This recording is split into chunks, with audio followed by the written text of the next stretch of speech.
സമാധാനവും സർവ്വനന്മയും. നിങ്ങൾ കേട്ടുകൊണ്ടിരിക്കുന്നത് സായം പോഡ്കാസ്റ്റ് സീരീസിലെ ഒരു എപ്പിസോഡ്. ഞാൻ കപ്പുച്ചൻ സന്യാസ വൈദികനായ ജയന്ത് മേരി ചെറിയാൻ.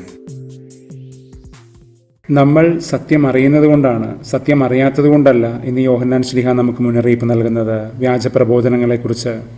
1 യോഹന്നാൻ 2:18 മുതൽ. കാരണം ഇനി പരീക്ഷണത്തിൻ്റെ കാലഘട്ടങ്ങളാണ്, അവസാന പരീക്ഷകൾ, അവസാന പോരാട്ടങ്ങൾ. വിശ്വാസ വളർച്ചയുടെ വഴികളിൽ നാം അഭിമുഖീകരിക്കേണ്ടി വരുന്ന സുനിശ്ചിതമായ പോരാട്ട വഴികളാണിത്. ഇന്നലെ നമ്മൾ ശ്രദ്ധിച്ചതുപോലെ ഈ അവസരത്തിൽ നമ്മൾ ഓർക്കേണ്ടതും അടിസ്ഥാനമുറപ്പിക്കേണ്ടതുമായ ഒരു തിരിച്ചറിവുണ്ട്. സത്യം നമ്മിൽ നേരത്തെ ക്രിസ്തുവിനാൽ സ്ഥാപിതമാണ് എന്ന്. സത്യത്തിൻ്റെ ആത്മാവ്, പരിശുദ്ധാത്മാവ് നമ്മിൽ അത് ഉറപ്പിച്ചു കഴിഞ്ഞു. നാം ദൈവമക്കളായിരിക്കുന്നത് പോലും ഈ സത്യത്തിൻ്റെ അഭിഷേകം കൊണ്ടാണ്.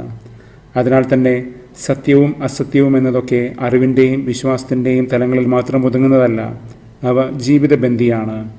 ക്രിസ്തു, അന്തിക്രിസ്തു എന്നൊക്കെയുള്ള വൈരുദ്ധ്യങ്ങൾ ശ്ലീഹ ഇവിടെ ചേർത്ത് വായിക്കുന്നുണ്ട്.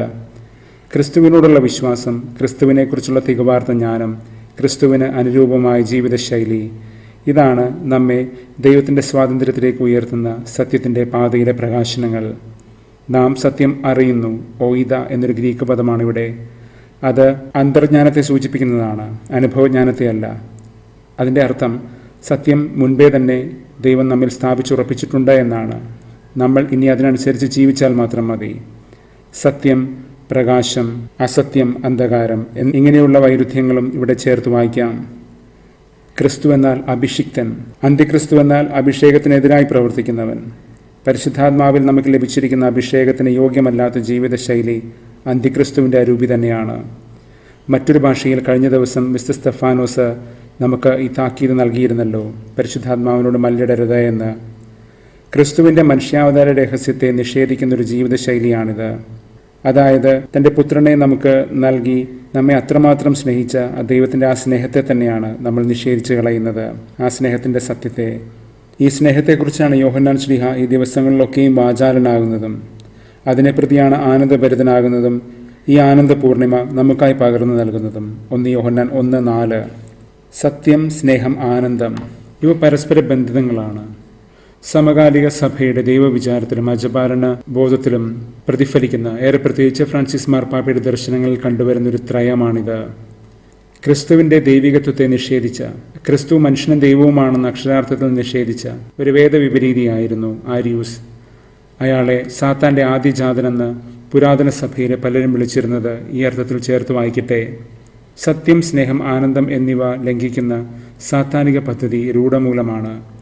ഇന്നത്തെ സമൂഹത്തിൽ ഇവ മൂന്നും ഹനിക്കപ്പെടുമ്പോൾ നാം ഇത് തിരിച്ചറിയാതെ പോകരുത്, അന്തിക്രിസ്തുവിൻ്റെ അരൂപിയെ.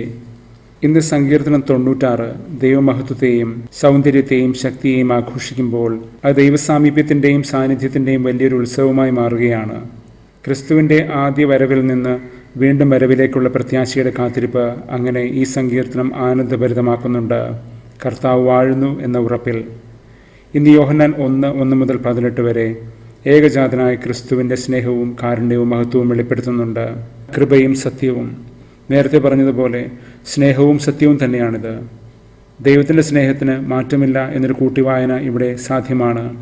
നമ്മുടെ എല്ലാ ദൈവവിചാരങ്ങളുടെയും വിശ്വാസാനുഭവങ്ങളുടെയും ഉറവിടവും ഉറപ്പുമെല്ലാം ഈ നിത്യവിശ്വസ്തമായ സ്നേഹം തന്നെയാണ്. Truthful love. ദൈവത്തിൻ്റെ ഏകജാതൻ, യഖീദ്, മോണോഗെനോസ്, അവിടുത്തെ സ്നേഹപാത്രമായ ക്രിസ്തു. ഇതേ സ്നേഹത്താൽ നമ്മെ പുണർന്നിരിക്കുന്നു. ഇതേ സ്നേഹം നമുക്ക് പകർന്നു തന്നിരിക്കുന്നു, പരസ്പരം സ്നേഹിക്കാൻ.